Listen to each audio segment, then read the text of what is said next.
So I welcome all the faculty members, senior professors, PGs and interns to this day's CME on interpretation of chest X-rays in day-to-day practice by our beloved medical superintendent, Dr. Subramanya sir. I welcome sir.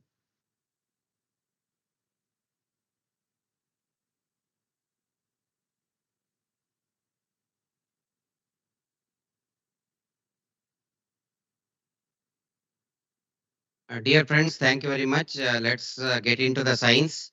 Um, Today's topic is interpretation of chest X-rays in day-to-day practice. Couple of things. I'm a pediatrician, so there can be a little bias on pediatric chest X-rays, but I have tried to generalize it as much as possible. But it is very much true that every one of us will end up seeing an X-ray, irrespective of the department. And X-ray chest is one of the most commonly used and abused investigation that's available on earth. And next to CBC and chest X-ray, there is nothing else that a clinician would write or many people would ask for it. So much so that as a part of insurance general health checkup, whether indicated or not, some X-rays are taken as well. And we are into surprises, and that's the reality. There's a small disclaimer from me. If there are radiologists in the crowd, my apologies because I'm not a radiologist. And whatever concepts I'm going to present is no substitute for a robust radiologist opinion. I think that's the point. Here I'm looking at how somebody as a physician in day-to-day practice can look into the chest X-rays. Let's see for what reasons we take chest X-rays. We take chest X-rays when indicated. We take chest X-rays when not indicated. We take chest X-rays as a routine. When parents insist, when patients insist, and somebody troubles just like that as a routine, do you all agree? So therefore it gets dumped. If you categorize the indications, what happens is when the patient is normal and when chest X-ray turns out to be normal, please remember that it means that you have taken the chest X-ray when there are no indications. And it also means that you have taken chest X-ray just for day-to-day symptoms which may not be required. But this forms 80% of our chest X-rays. Do you all agree? And then when the chest X-ray looks abnormal, but the patient is normal, this is when you have some aberrations like thymus, artifacts, exposure problems, expiratory film, so on and so forth. X-rays looks abnormal, but the patient is otherwise normal. What if the patient is abnormal and chest X-ray is normal or abnormal? When the patient is abnormal and chest X-ray is normal, can anybody tell me what is the scenario? This is when the anatomical abnormalities are not there, but it could be pure physiological issues like hypoxia, which is not visible on the X-ray, but that is most important. So normal X-ray does not rule out a disease. As many people would tell me, sir, chest X-ray is normal, I may not give antibiotics. It's okay, don't worry, chest X-ray is normal. That cannot be because physiology is not seen on the X-ray. I have given examples like disease like, for example, asthma, where or COPDs, where chest X-ray can be essentially normal and we take day in and day out chest X-rays. When chest X-ray is abnormal and the patient is abnormal, this is really a disease which has got a radiological diagnosis as well as a clinical diagnosis. And now you know why we get host of X-rays in practice. Let's see some of the settings. When a chest X-ray is there, how many of you will see like this? Majority of us see like this. And this is the first abnormality. Because through the chest X-ray, you may see some window, you may see some bed, you may someone else's face, and here and there you see some shadows and you make comments which is inappropriate. An X-ray should always be seen in a screen. You should have a screen, and in the screen only you must be able to see an X-ray. You'd never ever see against any other background other than what it is dedicated for. And that's the commonest mistake. The second thing I do a mistake in my practice is that whenever I find a small abnormality in the chest X-ray, I'll go on concentrating on that abnormality. And I don't see the rest of the chest X-ray. And this happens to many of us. Do you all agree? And I have seen some of them going close to the X-ray as though it will give or talk to you with some information. It will not tell you anything. In fact, when you see an X-ray from distance, you will get more information than when you go closer and closer to the chest X-ray. And that's often a mistake done. Can I substitute a digital X-ray for a conventional X-ray? Answer is yes. Lastly, don't say chest X-ray is not giving me any information. There will be information. Interpretation is not in the X-ray, but in your mind. Because you would have had some templates in your mind and your mind will match. So therefore, it is same as what mind does not know, eyes cannot see. Same way, you cannot interpret a chest X-ray if you are not aware of the findings or if you are not aware of the signs. So these are some of the background discussions that we need. The next question, and that's often a mistake done in practice. These are last slides, but I put them in the beginning. That should I need to treat a chest X-ray? This is often a problem with many clinicians, and therefore it boils down to the first slide of mine with where indications are there. Please treat the patient, but not the chest X-ray, because the physiology is not at all seen, and the treatment is not anatomical. Treatment is physiology in most of the acute conditions or flare-up of acute and chronic conditions. When it refers to surgical conditions or persistent conditions, there will be some anatomical abnormalities or some complications. At that time, you need a chest X-ray, and that radiologically, you may also have to consider treatment at various parts. Now, I'll come to interactive sessions. I would like some of you to at least, it's a big crowd and I can't get in like a workshop to interact with you, but let me ask you. Right upper lobe is involved, and what's the diagnosis? Pretty simple. Anybody loudly? No, I can't hear you. Consolidation? All of us agree? Pretty simple. And there is nothing big in this. Right upper lobe consolidation. Okay. The upper lobe of the right side is there in the upper zone as well as the mid zone. Please remember this. So this is simple right upper lobe consolidation. What is this? Is this right upper lobe consolidation? Collapse. Excellent. So I'll put both the X-rays and ask you why the first one was consolidation and second one was collapse. Now it is difficult for you to interact. Let me tell you the reply. Please understand. There is loss of lung volume of the upper lobe. How it is evident? Can we measure the volume? We can't measure the volume. But what is nicely being seen is the compensatory hyperinflation. Okay, that's YouTube. Okay, don't worry about it. Now, the point which I was trying to tell you is that there is a compensatory hyperinflation that is obviously visible. And why there is a compensatory hyperinflation is because of the loss of lung volume and collapse.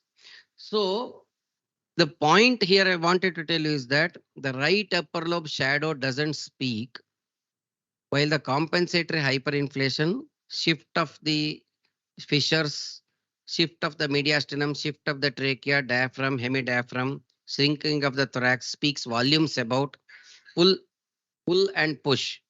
Is that clear to all of you? So, and therefore, the point is that when you see a shadow, don't look at the shadow alone. Please look at the surroundings. It's very, very important that you see what has happened to the trachea, what has happened to the midzone, what has happened to the left side, and all those things before you would come to conclusions. Are you now fine with right upper lobe? Are you all comfortable in interpreting the shadows in right upper lobe? I'm so happy. Now this one, tell me, is it a collapse or consolidation? There is no compensatory hyperinflation. There is no shift. This is occupied. See, this is thymus. What's important for me is this is same right upper lobe shadow, but it is uniformly dense. And can you see that there is lobulations, which you have to identify. There is a cardiothymus here. Even on the cardia, not just on the right side, even on the left side, there is lobulation that is sitting. And remember, thymus can enlarge in many acute infections, this being a lymphoid organ like liver enlargement, spleen enlargement, lymph node enlargement. Even thymus, there is a thymomegaly in many infections. And when you take an X-ray, it could be enlarged as well. It is not that the thymus is always large, but when you take an X-ray, it could be enlarged. So that's the point which I wanted to tell you. And why it's a thymus. Thymus never displaces any intrathoracic structures. It doesn't cause pull and push. It doesn't cause loss or increase in the volume, any inflation, hyperinflation, so on and so forth. Am I clear to all of you? Now, I think you are masters of right upper zone now. A shadow can be collapse, a consolidation, or a thymus. Let's move further. Now, what is this then? Now, from the previous discussion, this is thymus, right? Because there is lobulation. I'm sorry, I have marked it so that you will not get confused. But the point is there is a compensatory hyperinflation down. Can you see this? I've given you the previous X-rays for comparison. That means don't diagnose this as thymus. There is an overlapping shadow of thymus over a collapse. Did I confuse you? Are you clear now? So therefore, when you read a chest X-ray, please see that you read properly and completely.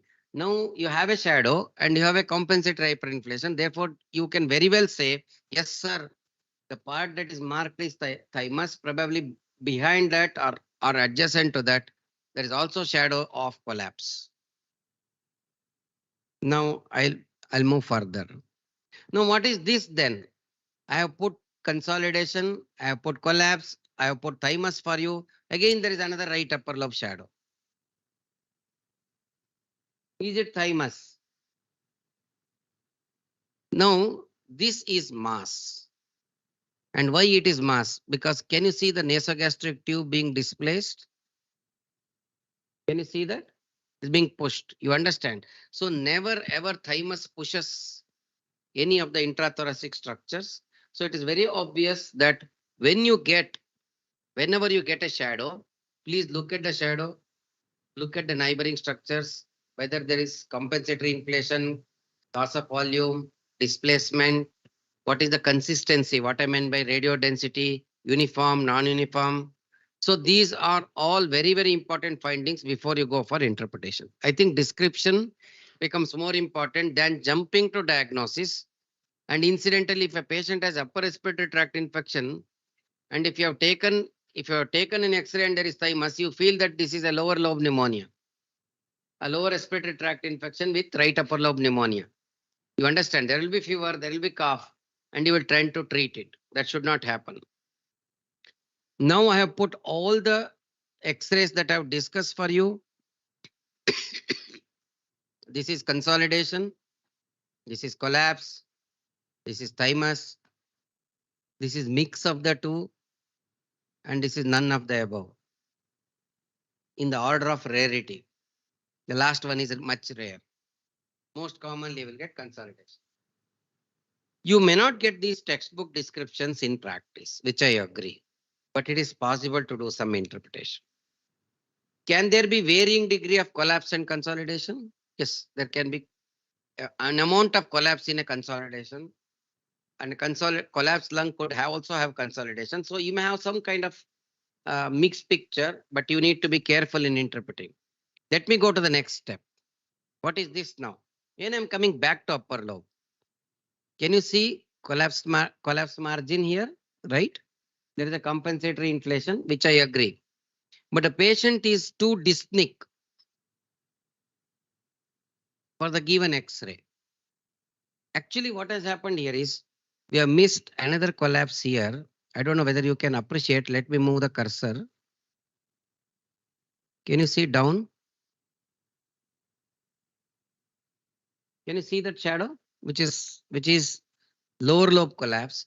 There are both lobe collapse, and therefore this patient is sick. Suppose a radiology finding is not matching with a clinical severity. It is for you to relook at the chest X-ray and find out, have I missed something? So there is some a nice name given to this bias of the offline. I'm not able to recollect it. That means if you see something, you tend to believe that is what it is. You know, if you go back and revise, there could be much more than that, and that has happened to us at all the times.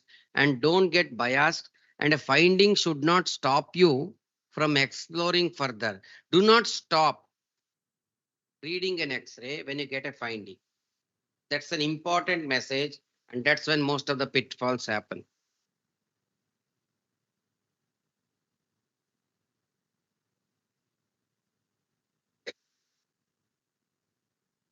That's the number 3 is the area of collapse which I was talking. Let's move further.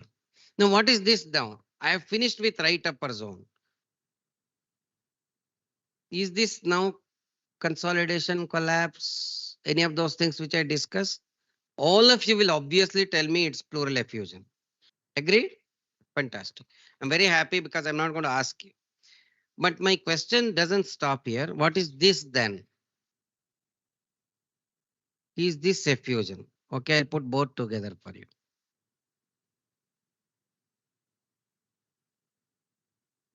I'm very happy that you are not confused. But the point is that now I shifted from right upper lobe, upper zone to right, mid and lower zone. Now look at the contrast. Here you have on one side a shadow, which you said pleural effusion. And here you said it's probably you have not been telling, but in your hearts you know that it is not effusion, it is consolidation. Why one of them is effusion, the other one is consolidation? Now look at the density of the two. Look at the cardiac density and look at the shadow density. Cardiac contains blood. That means it is fluid. The density of this shadow matches with the density of the cardia. Do you agree? And here look at the radio density of this shadow. It's not as dense as cardia. So that's the point which you need to understand. I'll go further. I have enlarged the same photograph of the consolidation, and I've just roughly marked the liver. I'm not very good in drawing the diagram, but I could draw some diagram to show you where the liver is. But if you trace from below upwards, their density goes on decreasing. What does that mean? It means that there is solid below, and as you move upwards, there is more and more air. That means to say it is consolidation, but not fluid. In a fluid, you can't have the increasing in the density. I'll just give you the contrast. Can you see the shadow from below upwards? And you have to be little imaginative. I can't show you perfect picture on the screen, but if you have got an X-ray, you will understand that as you move from below downwards, if the density goes on declining, that means to say that this is more likely to be a consolidation than an effusion. Sometimes you may not get the perfect lateral ascent, and the textbook descriptions may not be there, but these are subtle signs that you need to identify. And there may not be pull-push factor unless it is a massive effusion. In minimal effusions, you will always have a problem. And suppose there is a consolidation plus effusion, mnemonic effusion, again you will have a problem. Suppose you have a consolidation, but the liver density as you move upwards is not showing reduced lucency, then again you ask for an ultrasound, you will find a fluid. Now, did you understand the indications for finding the fluid in the chest? This is very important. And why this lateral ascent happens? Textbook of radiology, I don't know how many of you would read that Felson's diseases of chest, interpretation. In that, he gives perfectly a bucket in a bucket. The inner bucket is lung, the outer bucket is the pleura. In between two buckets, if you put the fluid, that is pleural effusion. Am I clear? Now, if you see the movement of the X-rays, they pass through this much and then they pass through this much, and on the film they produce like this. But on the sides, tangentially, when the X-rays pass through, they produce more and more density. And that typically looks like this. And this is the reason for lateral ascent that you see, Tellis curve, that you see in a pleural effusion on a chest X-ray. Now, are you all clear why this happens? And it's very, very easy to understand that X-ray gives you some total of the radiation that passes through the tissues ultimately onto the film. And therefore, you will see a lateral ascent whenever you see a pleural effusion. Further. Now, are you all clear with upper lobe, middle and lower lobe? Lower lobe, I can't take a effusion in discussion in the upper lobe, obviously, because the fluid settles down. And therefore, I discuss the concept of effusion when it comes to middle and lower lobe discussions. Now, what is left now? Left lobe. Left lobe is left. Now, what is this? Effusion, consolidation, mass, collapse, no lung, whatever you want to tell. No, there is a lot of puzzles that we face. We take the chest X-ray, but we end up in trouble. Let's go slow. Let's go slow, relax. Now, what are the findings here?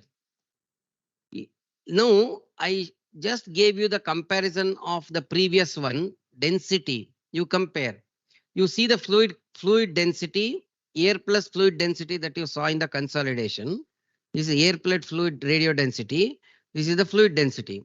Density here is less than that of the fluid, but more than that of air plus fluid. Do you agree? In between. I don't know if the pictures are not that classical. Bear with me, except that it is in middle. Okay, if you can't appreciate.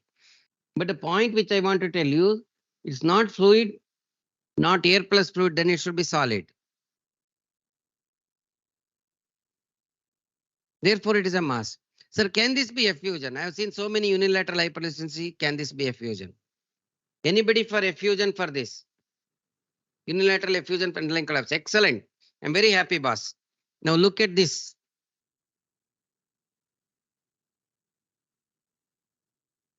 The hemidiaphragm on the right side, it's not fundal gas. It is the lungs that are seen. So you can't have a free costophrenic angle in a patient with effusion. So, my dear friends, all that I'm showing you the scenarios only means that you have to be little systematic and methodical in reading chest X-ray. Don't jump. If you think that it's a fluid and if you put in a needle, you are in trouble. So therefore, who knows what it is? And therefore, always completely radiologically, systematically evaluate. Let's move further. Now, what's the difference between X-ray 1 and X-ray 2? Anybody? It's the commonest X-ray that we get. While I'll give a hint to you, X-ray 1 is normal. What is X-ray 2, which is abnormal? This is the commonest report that you get from radiology department, increased bronchovascular markings. Do you agree? There is some amount of congestion and inflammation and increase in vascularity. I was always wondering why radiologists write like that. It's only because of this. Generally, if you obliterate this much of the view from a chest X-ray, the markings cannot be traced beyond 2/3 of the lungs. That is because the hilum is the originator of the bronchovascular markings. As you move to the periphery, the size of the vessels become thinner and thinner, and there will be more air and less vessels. If you find the vessels in a place where vessels should not be found, that's the definition of increased bronchovascular markings. It indirectly means inflammation. If there is no other cause. If there is some other cause for increased vascularity, forget it.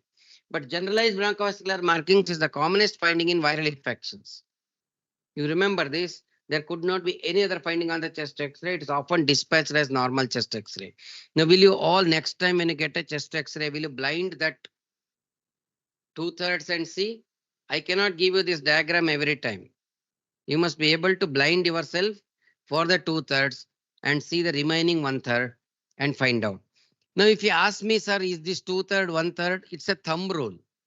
I can't tell you from the textbook reference that cut it off at 2/3. It's not like pruning or cutting it off, but generally it only means that if you could see the vascularity up to the periphery, lungs are inflamed. Now further, there is some good sign called seal-out sign.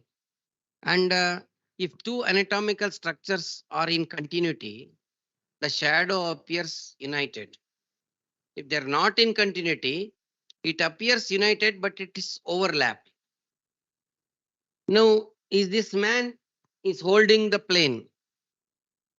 This is what you would see cardia and a paracardiac shadow. If they are together, you will get confused. You understand my point? That's exactly what silhouetting is all about. And I will show you X-ray 1 and X-ray 2.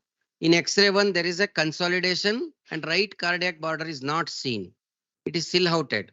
So right cardiac border is anterior and therefore it is middle lobe pneumonia. While on the X-ray 2, the right cardiac border is seen distinctly from the consolidation. It is not middle lobe pneumonia, but it is right lower lobe pneumonia. Am I clear on silhouetting?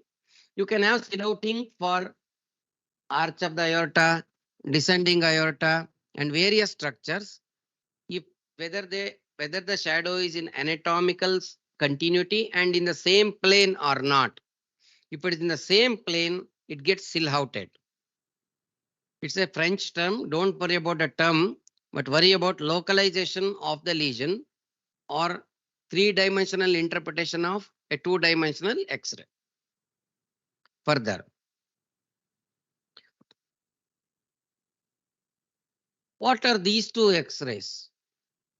Increased bronchovascular markings, consolidation, collapse, normal, the X-ray, first X-ray where there is a marking.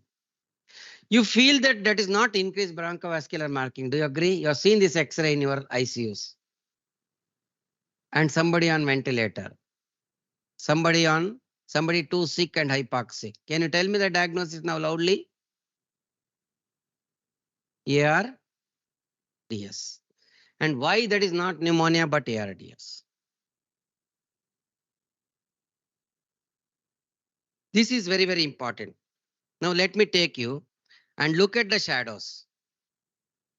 The pattern is same as what is shown in these pictures. But are you now able to relate? Markings?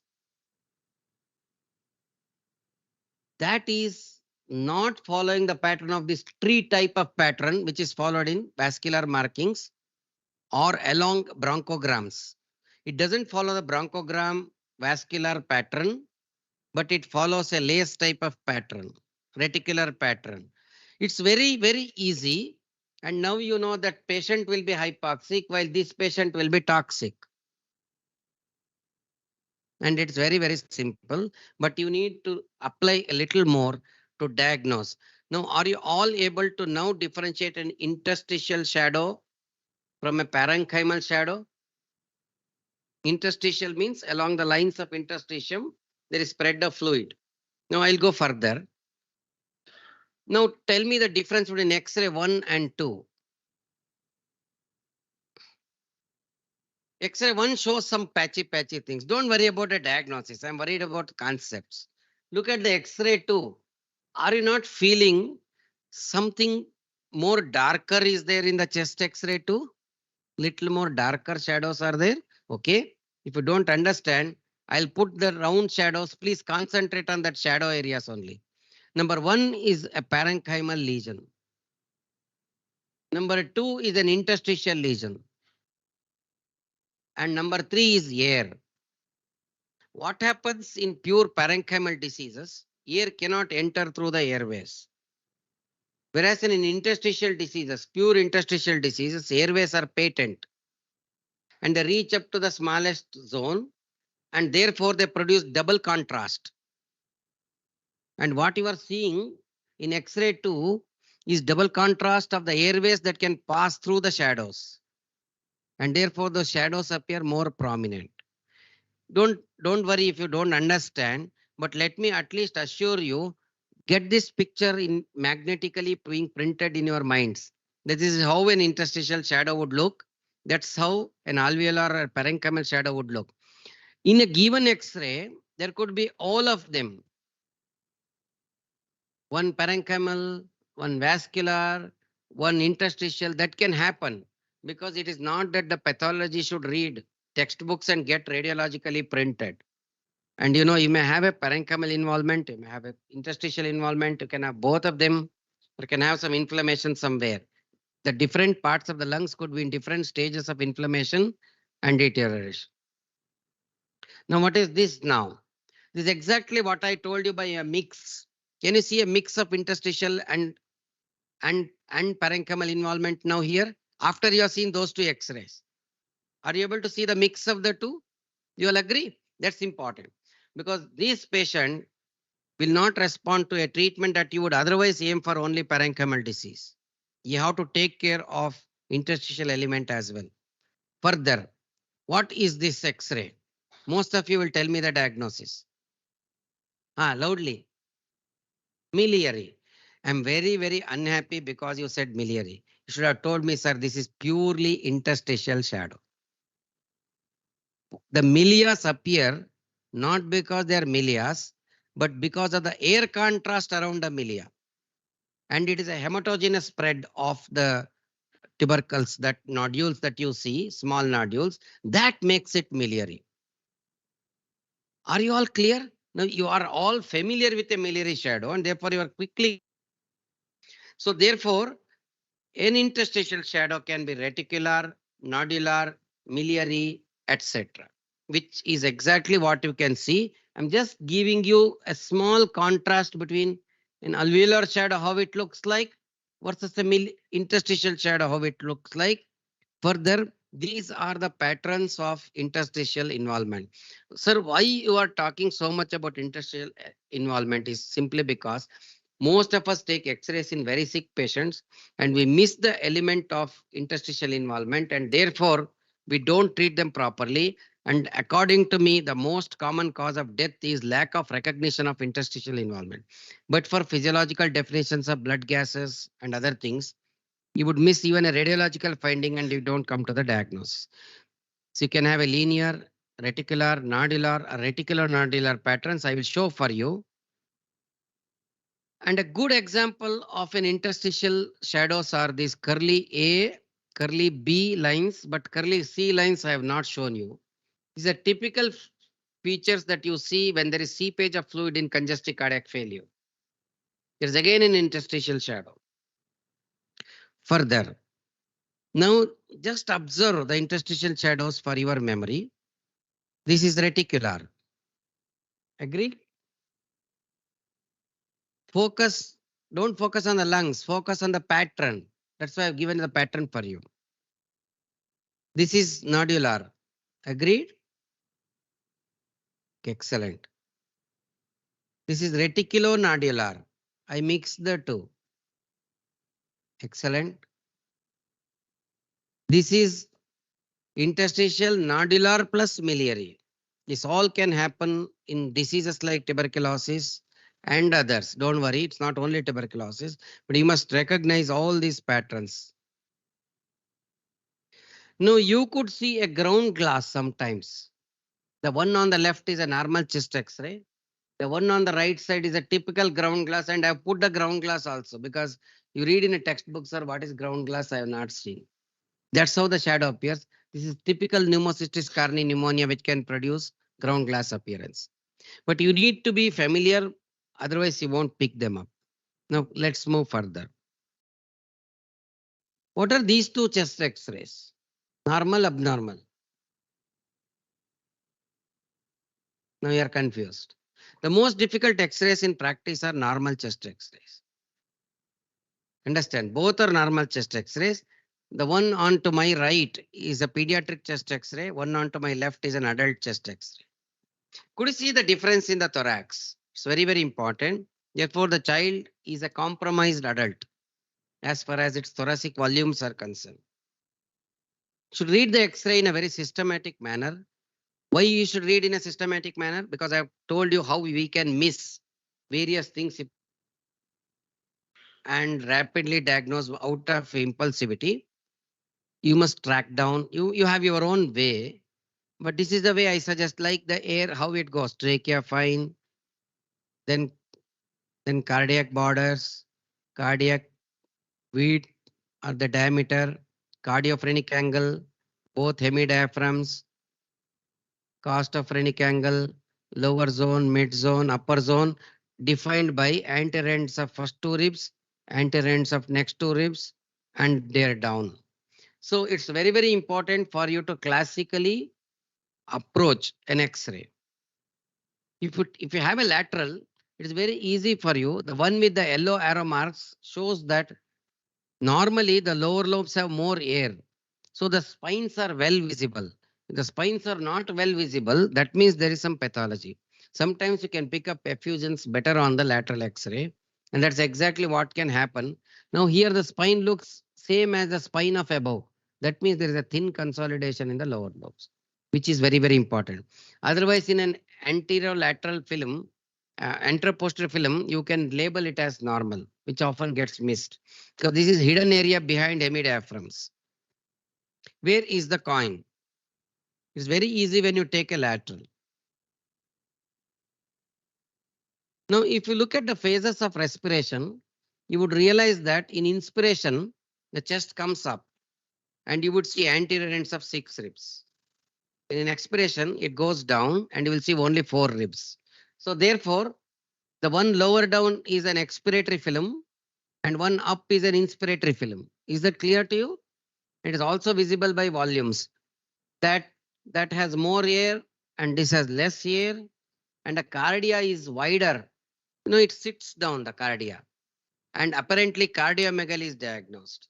And many ICU films which are portable films and they are expiratory films, and the false diagnosis of cardiomegaly as well as increased bronchovascular markings or prominent hyla or even pneumonias are wrongly being diagnosed in ICU just because it is a portable expiratory film.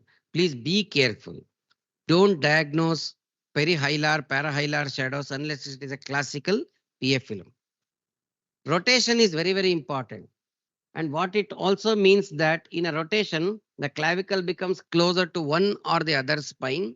And this is the logic. The clavicle medial ends with the spine should form an isosceles triangle. Otherwise, it's a rotated film. What is the difference between the two films now? Underexposed, overexposed. Now, what is the problem that can happen?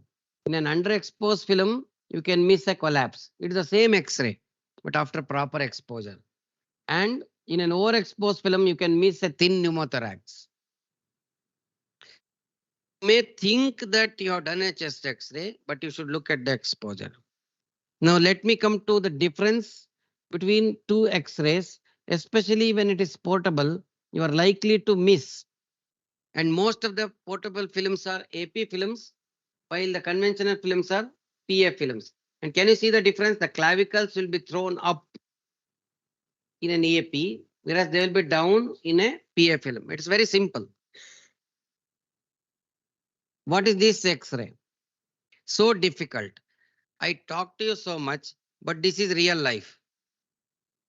You understand? It's very, very difficult. Sir, you taught me so much, but nothing seems to be working for me for listening to past 30 minutes. And it's exactly what happens when you take a chest X-ray in an ICU. They are often portable films. Therefore, remember in ICU, please take the X-rays for only location of catheters or the lines, not for the diagnosis. In ICU, please don't treat anatomy, treat physiology, because you are likely to make a lot of errors when you treat chest X-ray in ICU. Nobody auscultates, but they see an X-ray in the ICU. Tomorrow onwards, I'll start seeing in CCTV how do you take ICU rounds. If you start seeing the X-rays, that means you are going to miss a lot. Now further, what is this now? Can anybody tell me what is the abnormality in this chest X-ray? It's very difficult to find. Do you agree? There is some thymic shadow which I'm okay. But the most important is I will show you same X-ray being shown like this. Now, can you tell me the abnormality? There is rickets. The medial ends of the ribs, they are bulbous and that's a rachitic. But the point is not about rickets. It could be secondaries. When you want to see the skeleton, Don't see straight. You either twist, rotate, obliquely hold. That is because you are mentally, you are fixed to that cardia and lungs. I don't know whether you are auscultating. When you want to auscultate CVS, you suppress RS findings, and when you want to auscultate breath sounds, you suppress heart sounds. Do you agree? You have to suppress your mentally your images of lungs as well as the cardia, and therefore some twisting or tilting of the X-ray would be very valuable for you. I'll come to end of my discussion. I've only taken 40 minutes of yours. I'm coming to the summary. Chest X-ray interpretation is same as 10 blind people and an elephant. And the elephant is often the patient. And whether unit chief is in front or behind, residents are on sides, we don't know. You're getting my point. Each person takes a finding or what is important to him and takes a call. You should take the holistic view in the background of the clinical presentation. Because you remember my first slide, chest X-rays are often done for indications. Chest X-rays are repeated for no indications. I have seen in the ICU, GR comes to rounds, he says, get an X-ray done. After some time, ABG collapse and he says, get another chest X-ray done. And after some time, a professor comes for rounds, अरे ये दोनों अच्छा नहीं है और एक करो. You know, patient of pneumonia undergoes radiotherapy, then antibiotic therapy, sometimes in intensive care units. X-rays are repeated and doesn't serve any purpose. And remember, pneumonia or any of your diagnosis doesn't melt with X-rays. You have to treat them. And you have to identify and treat the physiology, but not the anatomy. And that's the important message that you would hear. And you should make a note of this. Lastly, is this cat or tiger?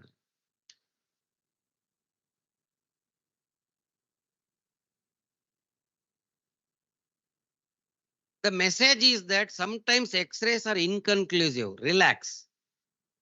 Some features of cat, some features of tiger are there. Got my point, no? Push it to radiologist and relax.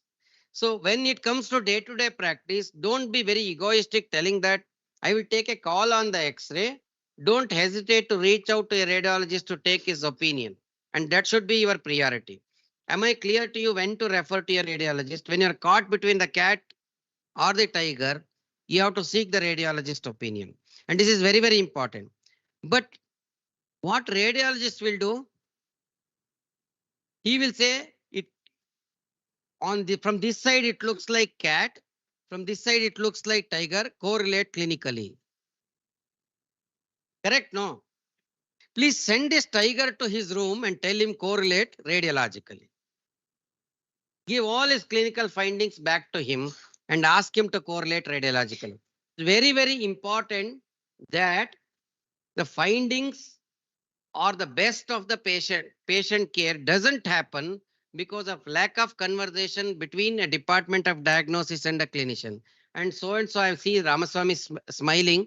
Sir, please do the same thing for pathology as well. You know, there will be some inputs and therefore a pathologist can correlate. Please understand that unless you give the clinical inputs, it is very difficult for the radiologist to take a call on this. And don't blame them for giving wrong reports. Who is Sheikh's wife? Last slide. Anybody can tell me. First, second, third, fourth. No, that camera only allows 5.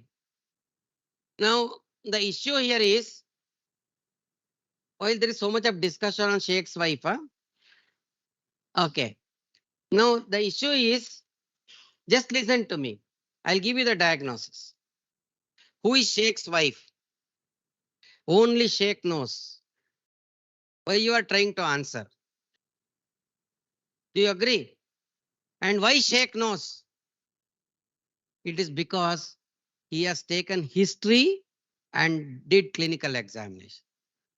And if you don't do history and don't do good clinical examination, it is same as interpreting a shadow in your own way, in your own thoughts. Please remember, X-ray is just a supportive modality. is not a substitute for a good clinical examination. And often after taking the chest X-ray, you stop doing the clinical examination, start chasing the X-rays for recovery, for worsening, for improvement, and for repetition. All of us agree we do this mistake in practice. And thank you for patient listening. And thank you from my side as well as from Aishwarya's side. Thank you.